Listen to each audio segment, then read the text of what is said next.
Yan.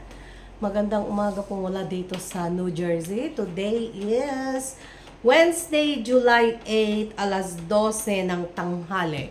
So, nandito ako sa bahay kasi nasa emergency room ako kahapon hanggang kaninang madaling araw. Uh, So, update lang sa mga nakakita sa post ko sa Facebook. So, meron ako ngayong, hindi naman kasi ito bago, yung paulit-ulit na lang kasi. Masyado akong sensitive pagdating sa mga molds, mga ganon. Kaya nung nag-evacuate kami nung Friday night, sa mga nakakaalam, nanood ng vlog ko, nag-evacuate kami at nandun ako, ground zero sa first hour. Nasagap ko siguro yung maraming mga molds mula sa ceiling ng bumagsak na ceiling. And then, overwork ako, over fatigue. Marami kasi akong mga tinatapos, marami akong mga hinahabol na deadlines. So, bumaba ang aking immune system at ito, balik ulit tayo ng steroid. Yun yung sa mga sa mga nagko-comment na butanding ako, ganyan-ganyan, elepante, baboy. Kasi sa mga hindi nanonood, talaga na nasabi ko sa loob ng halos 6 months akong naka-steroid ng malalakas, hindi lang tableta, kung hindi IV, yung direkta sa veins and what you call this, malalakas na klase ng steroid. At nag-steroid na naman ako nung last December, nag-steroid na naman ako nung May, at ngayon naka-steroid na naman ako. Kasi otherwise hindi ako makahinga sa sobrang congestion. At yun. But anyway, hindi po ako sa mga salamat sa mga nagde-defend sa akin. Pero wag po kayong mag-alala. Kung ang katotohanan, kung totoo, hindi ako nasasaktan. Promise. Tawagin niyo ako kung ano man. Basta totoo, I don't have a problem with that. Anyways, so unang-una, gusto ko rin magpasalamat sa mga nagsasabi sa akin, "Naku ma'am, mababash ka na naman pag babanggitin mo ang alagad ni Chris na." Pag marinig na nila yung alagad na yan, kahit hindi nila napanood, ayan, puputakti na sila. So, again, I don't care. Unang-una, pag binabasa mo kasi yung bashing, dahil hindi nila matanggap yung katotohanan na sinasabi mo, so ang ginagawa nila, ang bashing nila is personal. Yun ang gagawin nila. Hindi nila binabash kung ano yung sinabi mo, kung hindi sa personal sila aatake. Ay, ang pangit mo, ang taba mo, ganyan. Yun ang ginagawa nila. Because hindi nila kayang defensahan, hindi nila pwedeng kontrahen kung ano yung sinasabi mo dahil alam nilang katotohanan yon. At ang pwede lang nilang gawin is atakihin ka ng personal. Pangalawa, yung mga nambabash naman na iba na binabasa ko, is hindi talaga nila pinapanood. So, marami silang mga sinasabi na walang connection at all sa video mo, basta nagsasabi lang sila. Kaya, ba't ko papansin yun? Kaya, maraming salamat sa mga nagmamalasakit sa akin na sinasabi mababash ka naman. Okay, another thing na gusto kong i-clarify is bakit pag nagsasalita ako is marami akong gano'n. Because nagsasalita po tayo sa Tagalog at hindi po ako Tagalog na tao. Ang salita ko pong kinagisnan is Ilocano. Lumaki ako sa Baguio. May kasama yang Ilocano, may kasamang Kangkanaay o ibang klase ng Igorot like Ibaloy, and at the same time English. So yung tatlo na main language na yun is nagkahalo-halo yun. Habang lumalaki ako sa Baguio, tumataba. Hindi, lumaki ako ng konti sa Baguio, kaya hindi ako tahas na magsalita ng Tagalog. Kaya marami akong, kasi iniisip ko pa kung ano ang proper term sa Tagalog. Now, pag English naman, hindi naman po English ang ating audience. At siguro kahit pa rin na English ang pagsasalita ko, pag ganito na speaking English na, hindi ko rin siya pwedeng diretsuhin because, again, hindi tayo lumaki na English speaker, iisipin pa rin natin yung tamang termino na isasalita natin. So, yun.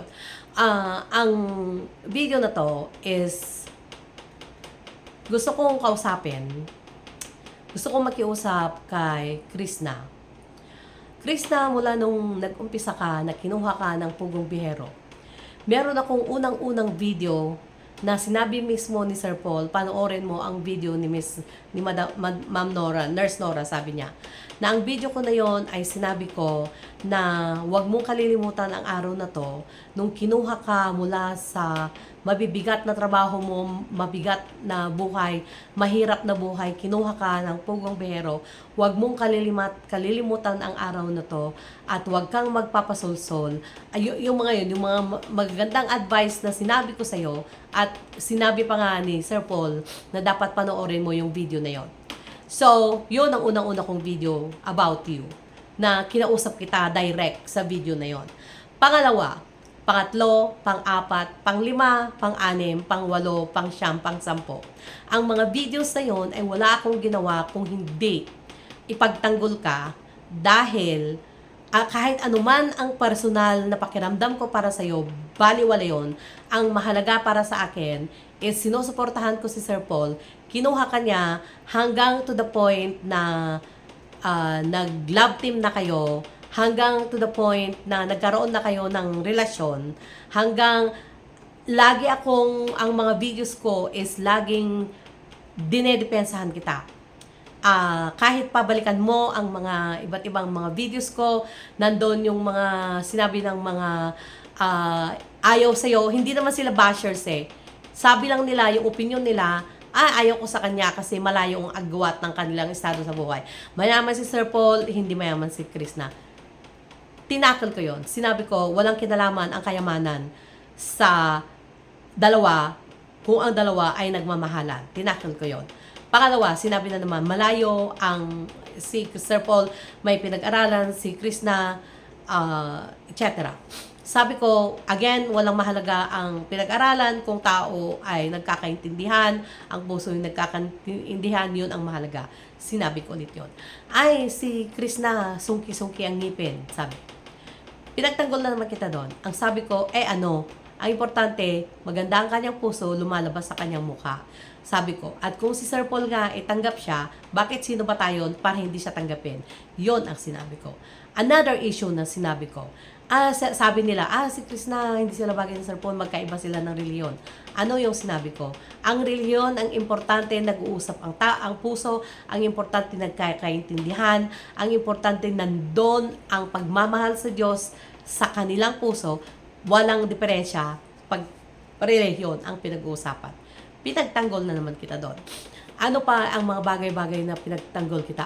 Laging nakadila, laging nakabelat, pinagtanggol ulit kita. Ang sabi ko, walang problema doon kasi ganun na ngayon ang mga, generation, Gen Z, that is already normal for them. Sinabi ko, pinagtanggol na naman kita doon. So, sa lahat ng mga videos ko na yun, wala akong ginawa kung hindi pinagtanggol ka. At, ang huling video ko, pagkatapos ng live ni Sir Paul, na nung hindi umuwi ka na from PB House at nakita na lahat ng mga manonood, ng mga milyon na nanonood, na napanood ng pauwi na kayo ng Mindoro, is hindi ka na pinapansin ng Pugong Biyahero team hanggang ikaw ay umuwi na. At hanggang pag-live ni Sir Paul, nag-live ako. At ang sinabi ko, ano kaya ang ginawa ni Krishna? Bakit ganun na lang ang naging reaksyon ng buong Pugong Biyahero team at ni Sir Paul, na si Sir Paul mahilig magbigay ng second chance, pero si Krishna umuwi at hinayaang umuwi. So sinabi ko yun. Sinabi ko yun talaga. At isa pa, ang binanatan ko talaga doon is si Dongs TV at hindi ikaw. Okay? So, but dahil doon, ang mga alagad mo is tumindi na sa pambabash, pang-troll sa akin, pero ako walang problema. No problem. I don't have any problem with that.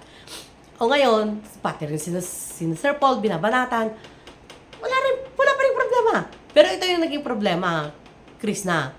No? Alam kong hindi mo sinasabihan ang iyong mga alagad. Pag sinabi mo kasing alagad, ang iyong mga tagasunod, ang mga subscribers, ang mga taong nagmamahal sa iyo.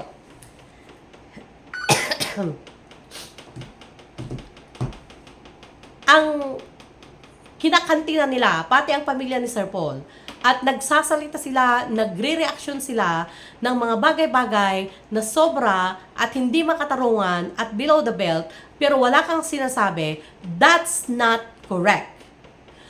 So, nagsabi na si Sir Paul, pinagtanggol ka niya kahit ano pa, pinagtanggol ka niya, pinagtakpan ka niya, hindi siya nagsabi ng masama laban sa'yo. At nakikiusap ng paulit-ulit si Sir Paul na ang mga bashers tigilan na kasi yung mga Pugong Biyahero subscribers is dinedepensahan lang kung ano ang sinasabi ng mga alagad mo sa sobra below the belt na pambabash. Hanggang ngayon dumating na ng isa sa mga alagad mo ay makakasuhan na ng cyber libel. So ngayon, dahil wala kang sinasabi sa kanila, dapat magsalita ka na para tumigil na. Kasi si Sir Paul sabi, oh yeah, sige na, love team lang, teleserye na lang lahat. O, ganun na yung sinabi ni Sir Paul. Okay, let's see. Sige, sabihin natin na, okay, sige, teleserye na lang yon. Walang totoong love team. Walang totoong nangyaring Chris Paul love team. Teleserye lang lahat. Okay, nandun na tayo. That's fine. Pero dapat, Chris, na magsalita ka. Sabihin mo sa iyong mga alagad na tigilan na ang pambabash habang nananahimik ka at hindi ka nagsasalita. Ang akala nila, lahat ng ginagawa nilang pagtatanggol sa iyo ay tama, which is alam mo na mali. Alam mo at walang nakakaalam na iba kung hindi ikaw na mali ang ginagawang pambabash ng mga alagad mo sa Pugong Biyahero team. Kasi ako nga, ikaw mismo, binash mo ako eh. Pero I don't care about that. I don't care. Again, like I said, my level is not your level. So ngayon, ito ngayon ang pag-usapan natin. Kausapin mo ang mga alagad mo na tumigil na sa pambabash because Chris na, alam mo kung ano ang totoo. Tigil, walang problema sa pagre-reaction. Walang problema, mag-reaction lahat. Walang problema. Ang problema, they're hitting below the belt, no? Tsaka libelous, at tsaka bumabagsak na siya sa cyber libel, mga walang katotohanan, mga sinasabi na nila na inaabuso ang mga bata na sa poder nila, ikinukulong, hindi hinahayang umuwi, kung ano-ano na, is hindi na maganda yon, Chris na. And then, hindi mo man sila sinasabihin na mambash, hindi mo man sila sinasabihan na ipagtanggol ka. Ang nangyayari dahil sa iyong pananahimik, akala nila, okay lang. May nakita kong portion na sinabi ni Buutan, ni Malditang Buutan, sabi niya, ay, hanggat hindi ako sinasabihan ni Chris na mami, tigil mo na, tita, tumigil ka na sa pagre-reaction, hindi ako titigil, sabi niya. You see that, Chris, na you still have the accountability na kahit hindi mo sila sinasabihan na mag-reaction o hindi mo sila sinasabihan na mag-bash, pero kung wala kang sinasabi na hindi mo sila tinitigilan, they will not stop. Ikaw lang ang pakikinggan ng mga taong ito na makikitid ang utak. And I know it's not your fault. Alam kong hindi mo kasalanan to, Chris na. Pero dapat lang nakausapin mo na ang iyong mga alagad na tigilan na ang pambabash kay Sir Paul, 10 ng kanyang pamilya at 10 ng kanyang PB team. I-bash nyo ako, I don't have problem with that. No? Kasi nga naman, again, hindi ko kayo papatulan. No, not your level. I'm so sorry. Okay? Yun lang ang sinasabi ko.